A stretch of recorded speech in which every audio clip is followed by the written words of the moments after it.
Contract outsourcing ఉద్యోగులకు సంబంధించి ఒక ముఖ్య అప్‌డేట్ అయితే రావడం జరిగిందండి. ఇక విషయంలోకి వెళ్తే ఆకాశంలో వేలాడుతున్న విద్యుత్ తీగలపై అత్యంత ప్రమాదకర పరిస్థితుల్లో విధులు నిర్వహిస్తున్న ఉద్యోగులపై యాజమాన్యం కనికరం చూపడం లేదు. ఉన్నత స్థానాల్లో ఉన్న అధికారులు పదోన్నతి మీద పదోన్నతి తీసుకుంటూ జూనియర్ లైన్‌మెన్‌ల చిరుద్యోగుల పదోన్నతి హక్కును కాలరాయడంపై నిరాశ వ్యక్తమవుతుంది. రాష్ట్రంలోని టీజీ, ఎన్‌పీడీసీఎల్, ఎస్పీడీసీఎల్‌లో జూనియర్ లైన్‌మెన్‌లకు ఆ యాజమాన్యాలు ఏఎల్ఎంలుగా పదోన్నతి కల్పించాయి. కానీ ట్రాన్స్‌కో కల్పించకుండా జూనియర్ లైన్‌మెన్‌లను గోస పెడుతుందన్న విమర్శలు ఎదుర్కొంటుంది.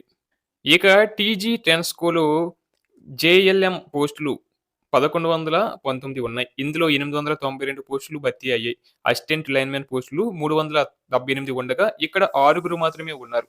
లైన్‌మెన్ పోస్టులు 280 ఉండగా 7 మాత్రమే ఉన్నారు. అలాగే 372 అసిస్టెంట్ లైన్‌మెన్ పోస్టులు ఖాళీగా ఉన్నా వాటిని పదోన్నతి ద్వారా భర్తీ చేయకుండా జేఎల్ఎంల సహనానికి పరీక్ష పెడుతున్నారు.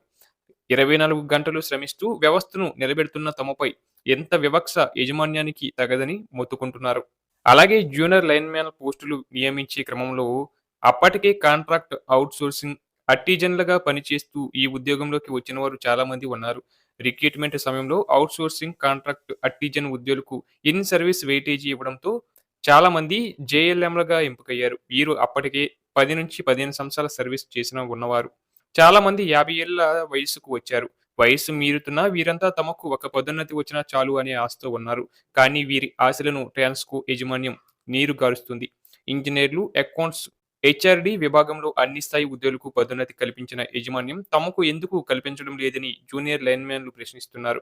క్షేత్రస్థాయిలో ప్రాణాలను సైతం లెక్క చేయకుండా విధులు నిర్వహిస్తున్న జేఎల్ఎంలపై యాజమాన్యం తక్కువ చేసి చూడటం సమంజసం కాదని ఉద్యోగ సంఘాలు అసహనం వ్యక్తం చేస్తున్నాయి.